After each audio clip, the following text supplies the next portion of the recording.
एक बार धर्म और लक्ष्मी में बहस हो गई। धर्म बोले कि मैं बड़ा हूँ और लक्ष्मी बोली कि मैं बड़ी हूँ। दोनों स्वर्ग के राजा इंद्र के पास गए। इंद्र ने पूछा, आप दोनों आज अचानक मेरे पास कैसे आए हो? तब धर्म और लक्ष्मी ने अपनी बात इंद्र के सामने रखी। लक्ष्मी ने कहा, देवराज, मैं सबसे बड़ी हूँ, क्योंकि बिना लक्ष्मी के जीवन का कोई मूल्य नहीं होता। धर्म ने कहा कि हे देवेंद्र, बिना धर्म के भी जीवन का कोई औचित्य नहीं रहता, इसीलिए हम चाहते हैं कि आप हमारा न्याय करें और बताएं हम दोनों में कौन सर्वश्रेष्ठ है। देवराज, इंद्र धर्म संकट में आ गए। उन्होंने सोचा कि मैं कैसे यह बताऊं कि कौन सबसे सर्वश्रेष्ठ है। यदि मैंने लक्ष्मी को सर्वश्रेष्ठ बता दिया तो मैं धर्म से चला जाऊंगा, और यदि मैंने धर्म को सर्वश्रेष्ठ बता दिया तो मैं लक्ष्मी विहीन हो जाऊंगा। उन्होंने बहुत सोचा, पर कुछ हल उनके दिमाग में नहीं आया। आखिर मैं उन्होंने दोनों को कहा कि मुझसे भी ज्यादा न्याय प्रिय धरती पर एक राजा है, उसका नाम विक्रमादित्य है। आप दोनों उसके पास जाओ और उससे अपना न्याय करवाओ, वह आप दोनों का न्याय बड़ी सरलता से कर देगा। लक्ष्मी और धर्म दोनों पृथ्वी लोक पर आ गए। दोनों राजा विक्रमादित्य के पास पहुंचे और बोले, हे राजन, आप हमारा न्याय करें। राजा विक्रमादित्य बोले, ठीक है, पहले आप दोनों अपना अपना किस्सा मुझे सुनाओ, फिर मैं दोनों का किस्सा सुनकर यह बताने में समर्थ हो जाऊंगा कि कौन आप दोनों में सर्वश्रेष्ठ कौन है। लक्ष्मी और धर्म ने अपनी अपनी बात राजा विक्रमादित्य के सामने रखी और लक्ष्मी बोली कि हे राजन, यदि मनुष्य के पास मैं ना रहूं तो उसका जीवन अर्थहीन हो जाएगा, इसलिए मैं खुद को बड़ी बता रही हूं।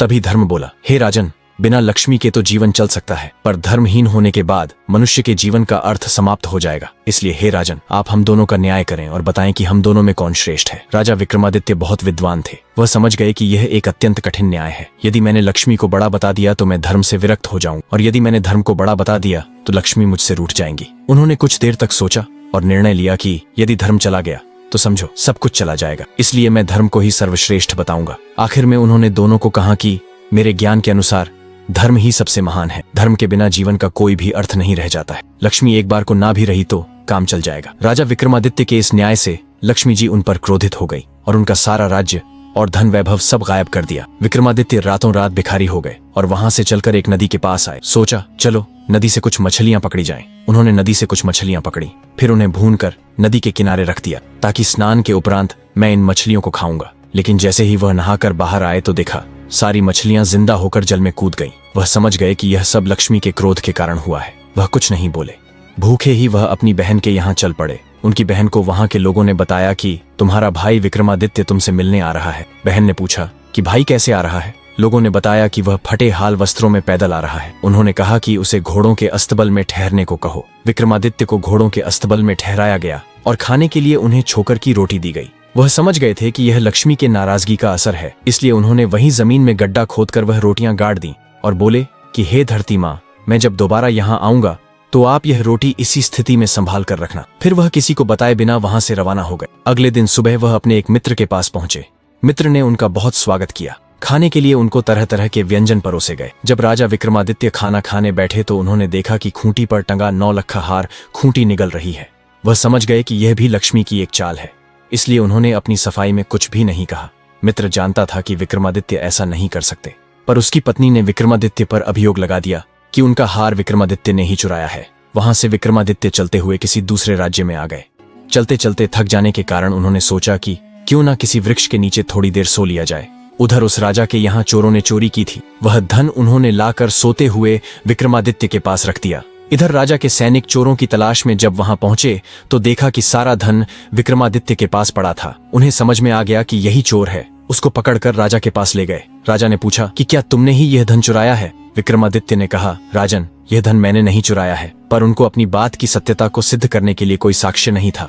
इसीलिए राजा ने सजा के रूप में उनके दोनों हाथ पांव कटवाने का हुक्म दिया। सैनिकों ने उनके दोनों हाथ पांव काट दिए और बाजार के बीचों बीच उन्हें फेंक दिया। साथ ही उनके पास एक जूता रख दिया गया और वहां लिख दिया कि जो भी उधर से गुजरे उन्हें 5 जूता अवश्य मारे। जो भी राही वहां से गुजरता उन्हें 5 जूते अवश्य मारता।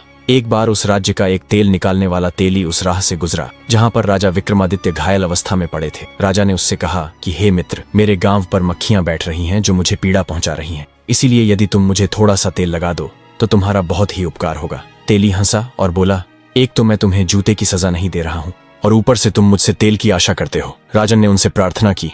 वह एक दयालु व्यक्ति था। उसने थोड़ा सा तेल उनके घाव पर लगा दिया।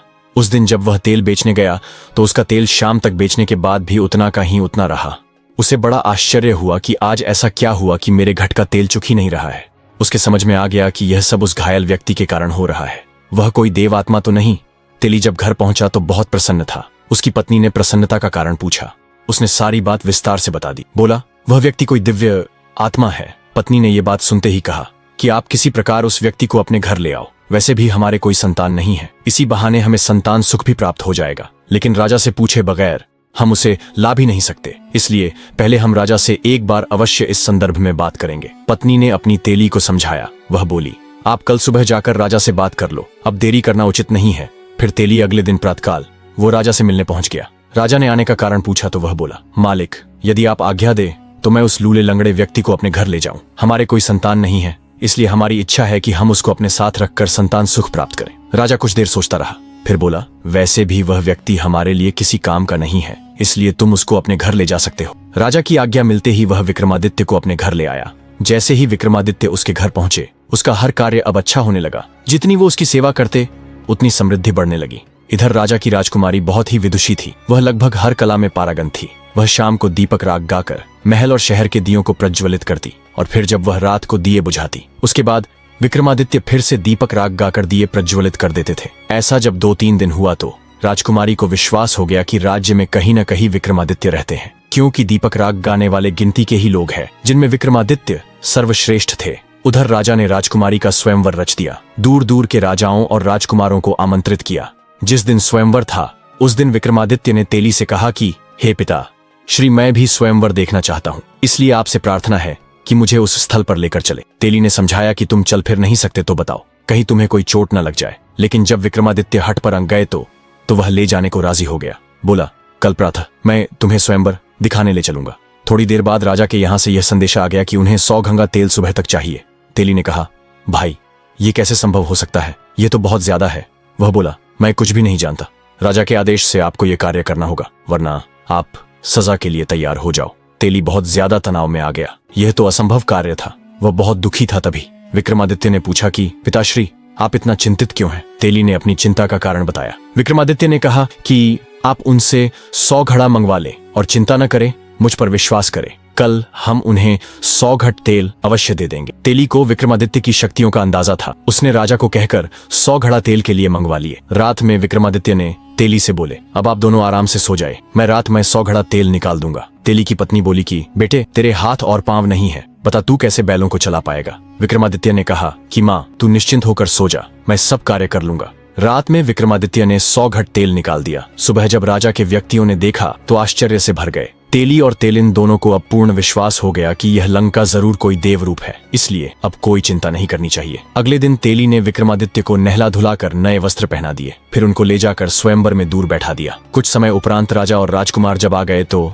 राजकुमारी को चुनाव के लिए भेजा। राजकुमारी ने उन लोगों में से विक्रमादित्य को तलाशना शुरू किया। उन्हें राजाओं में तो कोई भी ऐसा न दिखाई पड़ा जो विक्रमादित्य जैसा लगे। तभी उसकी निगाह दूर बैठे अपंग व्यक्ति पर गई। उसे उनमें बहुत तेज दिखाई पड़ा। उनका तेज देखकर वह समझ गई थी कि वही राजा विक्रमादित्य है। बस फिर क्या, वह माला लेकर उनकी ओर चल पड़ी। पास पहुंचकर माला उनके गले में डाल दी। वह उपस्थित राजा, राजकुमार और सभी राजमहल के लोग आश्चर्यचकित हो गए कि आखिर राजकुमारी ने ऐसा क्यों किया। राजकुमारी के घर के लोगों ने कहा कि लगता है राजकुमारी की तबीयत सही नहीं है, इसलिए उससे यह गलती हो गई। सबने राजकुमारी को पंखा किया, जल पिलाया और फिर माला लेकर भेजा, पर राजकुमारी फिर माला विक्रमादित्य के गले में डाल दी। वहां उपस्थित जनसमूह को लगा कि राजकुमारी का स्वास्थ्य सही नहीं है, इसलिए वह इस प्रकार का व्यवहार कर रही है। इतनी सुंदर राजकुमारी आखिर क्यों एक अपाहिज के गले में माला डाल रही है? आखिर में लोगों के सुझाव से राजकुमारी को दोबारा माला दी गई ताकि वह सही वर का चुनाव कर सके। पर इस बार भी राजकुमारी ने विक्रमादित्य के ही गले में माला डाली। राजकुमारी के इस व्यवहार से वहां आए राजा और राजकुमार क्रोधित हो राजकुमारी के पिता से बोले, आपकी पुत्री को यदि एक अपाहिज से विवाह करना था तो हम सबको आपने निमंत्रण क्यों भेजा? राजा भी बहुत शर्मिंदा थे,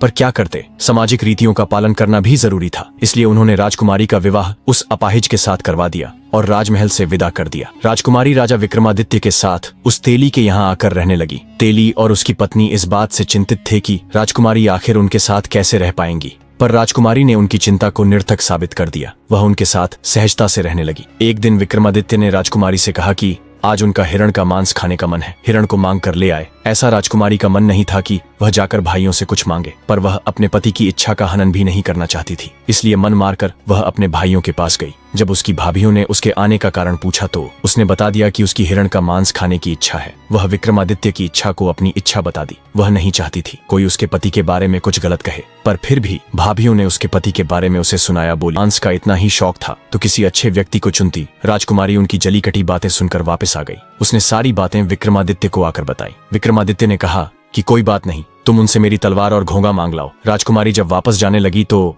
विक्रमादित्य को कुछ याद आया। उन्होंने अपना एक रूमाल राजकुमारी को यह कहते हुए दिया कि यदि मेरा घोंगा कोई दिक्कत करे तो यह रूमाल उन्हें दिखा देना, वो चुपचाप आ जाएगा। जब राजकुमारी वापस महल पहुंची तो उसकी भाभीयों ने उसका फिर मजाक बनाया। राजकुमारी बोली, इस बार मैं हिरण का मांस नहीं, उनका घोंगा और उनकी तलवार लेने आई हूँ। तलवार और घोड़े ने भी वहां आतंक मचा रखा था, कोई उनके करीब जा नहीं पा रहा था। जब राजकुमारी ने उनकी मांग की तो भाभीयों ने सोचा, अच्छा है, यह उनका शिकार बन जाए, इससे हमें सुकून मिल जाएगा। उन्होंने सहर्ष दोनों चीजों को ले जाने को कह दिया। जब राजकुमारी उनको लेने गई तो तलवार सांप बनकर उसे काटने दौड़ी और घोंगा दुल्लतियां मारने लगा।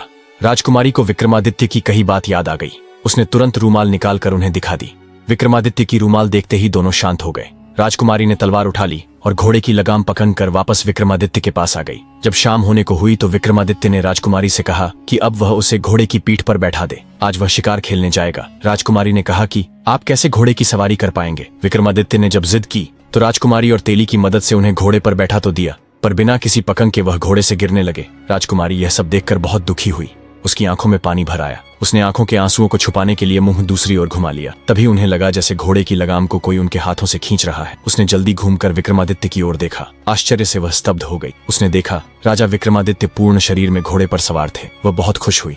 उसकी आंखों में जिज्ञासा भर आई, ये जानने के लिए कि आखिर यह सब क्या है। विक्रमादित्य ने उसे आश्वासन दिया कि शिकार से लौटने के उपरांत वह सारी बातें उसे बता देंगे। जब वह जंगल में पहुंचे तो उन्होंने जो भी शिकार किया उसके कान और पूंछ काट लिए और शिकार वहीं छोड़ दिया। उधर राजकुमारी के भाई भी शिकार पर गए हुए थे। उन्होंने जंगल में बिना कान पूंछ का जब ताजा शिकार देखा तो उन्हें लालच आ गया। उन्हें लगा कि यह ताजा शिकार उनके लिए पुरस्कार के समान है। उन्होंने वो सारे शिकार उठा लिए और वापसी को मोड़ लिए। उन्होंने ने इसके लिए शिकारी को धन्यवाद। अभी वो कुछ दूर चले होंगे, उन्हें तीव्र प्यास लग गई। उन्होंने ने अपने घोड़ों पास के जलाशय की ओर मोड़ दिया। वहां पर जैसे ही उन्होंने जल पीने का प्रयास किया, एक आवाज ने उन्हें जल पीने से रोक दिया। उन्होंने आवाज की दिशा में देखा तो पाया कि एक योगी खड़ा था। एक राजकुमार ने योगी को जल पीने से मना करने का कारण पूछा। योगी बोले, हे राजकुमारों, यहाँ का जल बिना मेरी अनुमति के कोई दूसरा जीव पी नहीं सकता। पर राजकुमारों का प्यास के कारण बुरा हाल था, इसलिए योगी से जल के लिए अनुनय करने लगे। योगी ने कहा, यदि तुम जल पीना चाहते हो तो उसके लिए तुम्हें अपने कुल्हों पर गर्म सिक्के से दगवाना पड़ेगा। जल के बिना उनकी ग्रीवा शुष्क हो चुकी थी, इसलिए शर्त मानने के अतिरिक्त उनके पास कोई और चारा नहीं था। इसलिए शर्त के अनुसार उन्होंने अपने अपने कुल्हों पर सिक्के से दगवाया। फिर जल पी के वो रवाना हो गए। इधर विक्रमादित्य, जो कि योगी बने हुए थे, अपने निवास स्थान पर लौट आए। घर पहुंचते ही जिज्ञासा से भरे राजकुमारी, तेली और उसकी पत्नी उनके चारों तरफ एकत्र हो गए। बोले, हे देवताओं की तरह दिखने वाले तुम, अपना परिचय देकर हमारे भीतर जन्मी इस उत्कंठा का शमन करो। राजा विक्रमादित्य को लगा कि अब इन्हें अंधकार में रखना सही नहीं है। बोले, हे धर्मपिता और माता, मैं राजा विक्रमादित्य हूँ। फिर उन्होंने अपनी आप बीती को संक्षेप में उन्हें बताया। जब उन्हें पता चला कि वो विक्रमादित्य है तो उनके चरणों में गिर पड़े और अनजाने में हुए अपराध के क्षमा प्रार्थना करने लगे। राजा विक्रमादित्य ने उन्हें समझाया कि वो उनसे नाराज नहीं है, अपितु उन लोगों ने अपने स्वजनों से ज्यादा अच्छा व्यवहार उनके साथ किया। अगले दिन प्रातः राजा विक्रमादित्य ने राजकुमारी को फिर राजमहल यह कहकर भेजा कि इस बार भी तुम अपने भाइयों से शिकार की मांग करना। यदि अनाकानी करे तो बोलना कि वो अपने उन शिकारों को केवल दिखा भर दे। जब वो शिकार को दिखाने पर राजी हो जाए और तुम्हें शिकार दिखा दे तो तुम उनसे पूछता कि उन शिकारों के कान और पूंछ कहाँ हैं। फिर विक्रमादित्य ने पिछली रात जंगल में घटी सारी घटना बता दी और एक थैला उन्हें थमा दिया। बोले, आखिर में तुम यह थैला उनके सामने पलट देना, फिर मेरे बारे में उन्हें बता देना। इस बार राजकुमारी बिना किसी संकोच के ही भाइयों के घर चल पड़ी। इस बार भी वही परिस्थितियां जन्मी जो पिछली बार थीं। पर अंत में जब उन्होंने डीगे हाँकनी शुरू की तो राजकुमारी ने वह थैला जो विक्रमादित्य ने उन्हें दिया था उनके सामने पलट दिया। थैले में भरे कान और पूंछ नीचे बिखर गए। भाभियों ने आश्चर्य से पूछा कि यह सब क्या है। तब राजकुमारी बोली कि आप अपने पतियों से ही पूछो और उनसे पूछो कि कल रात पोखर का जल पीने का उन्होंने ने क्या भुगतान किया है। जब भाइयों की पत्नियों ने उनसे पूछा तो सबने पिछली रात की सारी घटना बता दी। भाभियों ने आश्चर्य से राजकुमारी से पूछा कि उसके पास यह कान पूंछ कैसे आए, तो उसने बताया कि वह योगी और कोई नहीं, स्वयं उसके पति थे। भाभियों ने व्यंग्य से कहा कि यह कैसे संभव हो सकता है, एक अपाहिज ये सब कैसे कर सकता है। तब राजकुमारी ने बता दिया कि जिसे अपाहिज कह रहे हो वो राजा विक्रमादित्य है। राजा विक्रमादित्य का नाम सुनते ही महल में खलबली मच गई। यह सूचना राजा को जब मिली तो वो भी घबरा गए। आखिर उन्होंने ने ही विक्रमादित्य को दंड दिया था। राजा, राजकुमार और मंत्रीगण सभी तेली के घर की ओर दौड़ पड़े। राजा और राजकुमार सभी राजा के पैरों में गिरकर क्षमा याचना करने लगे। राजा ने उन सबको कहा कि आप लोग दुखी न हो, यह मेरे धर्म की परीक्षा थी, इसलिए आप लोगों की मति घूम गई थी। अतः आप लोग यह बात अपने मस्तिष्क से निकाल दें कि मैं आपसे नाराज हूँ। सब खुश हो गए और राजा को अपने महल ले गए, उनकी खूब आवाभगत की। कुछ दिन वहां रहने के उपरांत राजा ने वहां से विदाई ली और पूरे साजो सामान से राजा ने उन्हें विदा किया। विक्रमादित्य उस राज्य से माल असबाब के साथ रवाना हुए। राजा ने भी उन्हें भरपूर सामान दिया। सैनिकों ने पूछा कि राजन, अब हम किस ओर चले? तो विक्रमादित्य ने कहा कि आप लोग मेरी बहन के घर की ओर चलो। जब वो लोग विक्रमादित्य की बहन के नगर के पास पहुंचे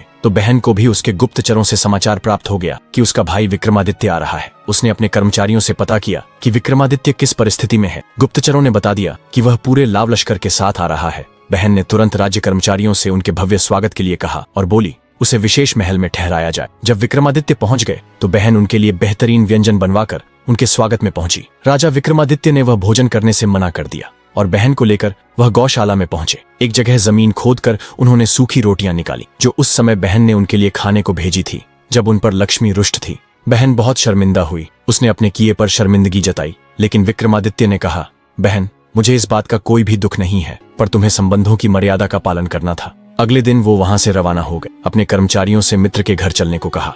जब वह मित्र के घर पहुंचे तो मित्र बहुत प्रसन्न हुआ। बोला, तुम्हें प्रसन्न देखकर मैं बहुत खुश हूँ। तुम्हारी वह विपत्ति टल गई, यह देखकर मन बहुत ही आनंदित हुआ है। आपसे अनुरोध है कि आप आज रातम कम से कम मेरा आतिथ्य स्वीकार करें। विक्रमादित्य ने कहा कि मित्र, मुझे खुद को भी तुम्हारे यहाँ रुकने की इच्छा थी। वह विक्रमादित्य को लेकर अपने विशेष कक्ष में पहुंचा। वहां दोनों मित्रों के मध्य पुराने दिनों की चर्चा हुई। रात को खाने के समय विक्रमादित्य को वहीं भोजन परोसा गया जहां पर खूंटी ने हार निगला था। विक्रमादित्य ने जैसे भोजन करना शुरू किया, खूंटी ने हर निवाले के साथ हार को उगलना शुरू किया। विक्रमादित्य ने जैसे ही भोजन समाप्त किया, रानी का 9 लाखा हार खूंटी पर टंगा दिखाई पड़ा। तभी राजा की निगाह खूंटी पर गई तो वहां उन्हें खोया हुआ 9 लाखा हार टंगा दिखा। राजा आश्चर्य से भर उठे। रानी से बोले कि यह कैसी अनोखी घटना है। इस हार की चोरी का इल्जाम तुमने मेरे मित्र विक्रमादित्य पर लगाया था। तब मैंने तुम्हें कहा था कि ऐसा कार्य मेरा मित्र विक्रमादित्य नहीं कर सकता, जो दुनिया की तकलीफों को हरता रहता है।